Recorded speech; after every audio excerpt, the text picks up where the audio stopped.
if you just landed on this video, I'm going to be explaining to you how to put up a railroad tie, mount it on the wall, cut out, put an electric fireplace in all my houses that I flip, and they look great. And believe it or not, this thing's 20 bucks at the big box store, Menards. The railroad ties, they're about 100 years old.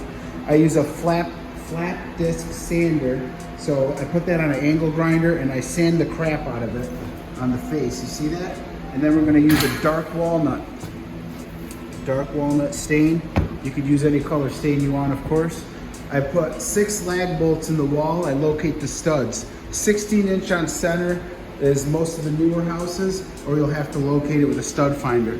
So I always go over an electrical receptacle. We're gonna cut this out. I ordered the fireplace. That's gonna get cut out and installed. Make sure to only get a 4-inch depth or a slim line. A slim fireplace that's gonna go 4 inches in your wall. Unless you got a 6-inch wall, then you could do that. So your electrical plug will be dedicated to that. Don't have too many other things on it because that heater could draw a lot of power. I'm gonna make a template to figure out where these 6 bolts are gonna go in, and I'm gonna use a paddle disc, sorry, not a paddle disc, a paddle bit, and I'm gonna go in exactly the depth of this, which is 5.5 inches. I'm gonna take it all the way in. When I get it, I'm gonna take this thing, put liquid nails on the inside over there and squirt it in. Don't put too much or it'll come oozing out. So make sure to leave about maybe an inch or inch and a half not filled up. So you're gonna take 2 people and you're gonna put this thing on and make sure when it dries it's level and let it set. I'm actually gonna have this in probably in less than an hour, but it's gonna look great when it's done. We're gonna keep showing you guys as it updates. And these bolts that I used, let me go over here. I think they were 10-inch bolts right here. You can see how thick they are. I could probably hang off one of these. So I put 6 in. It's probably overkill, but I'm not taking no chances. So let's keep moving as we put this railroad tie in. I cut it down. It's an 8-foot, is what they sell you for 20 bucks. And I cut down, and I think I took it to exactly the same length as that level. I drew it on the wall. I know I'm gonna hang it there. Just trying to throw as many tips and tricks for you guys as you guys try to do this and make one yourself. This is one that I did in my personal home. I put the brick behind it. I sanded the crap out of it like I did this one with the dark mahogany. You can see how it just makes it pop out. It looks great. I also put some hidden compartments in here, but that's when you get real crazy. And I got a herringbone backsplash tile going on the back. So just looks really good. These railroad ties really make your house look great.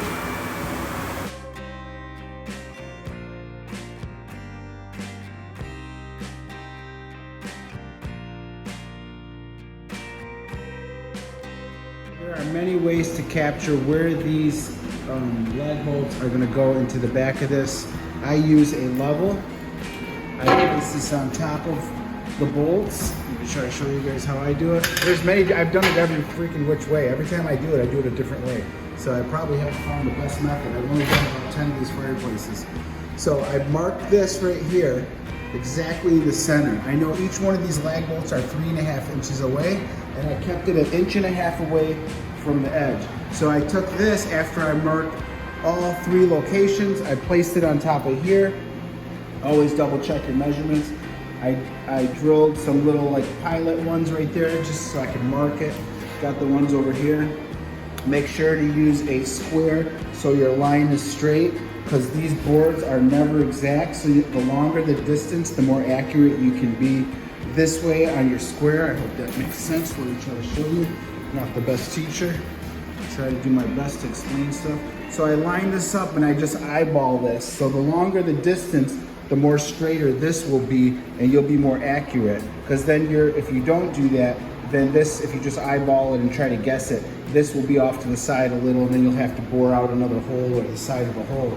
So I start drilling this with my paddle bit. Make sure to go the right depth. You can measure this up against that, so you know if I go all the way deep, I gotta take it probably another inch right here. Don't cut the edge of your lag bolts off right here, or else later when you put your liquid nails on, if your kids are hanging, it'll pull off. But that liquid nails, when it dries, it's not gonna let that mantle ever slide off here. Somebody will have to take a hacksaw blade and hack underneath to remove it, which will be dead by then because it looks amazing. Anyway, so this is how you use an extension for the beginners. You just put this little extension on and it'll drive you that extra depth that you need to go into this thing. Up on fast, they'll shut up. So when I start drilling, I got one hand on my drill, one hand on the shop vac. It's picking up most of the crap that's flying all around. You can get messy, or you can do this outside. That thing's heavy and I'm by myself, so I'm gonna make a little bit of a mess. All right, we're ready to mount this thing. I'm gonna put the liquid nails in here. Pump enough where you see about an inch on top. You don't want it oozing out on your wall. Then you'll have a mess to clean up. You don't have to overdo it. This stuff is, I mean, the name says it all, liquid nails. What else do you want me to explain to you? I don't have to say anything else. Best crap I ever invented. All right, we're gonna get this on the wall. We got about an hour into this, and it's gonna increase the value of the home by a shit ton. I got it mounted, I'm ready to stain. I do use my angle grinder right here, and I put these cuts in here just to give it more of like character, if that makes sense. These are all done with an angle grinder right here, and I got them going on the edge where I chunk it out. Just gives it an old weathered look. It's up to you if you want to do that stuff or not.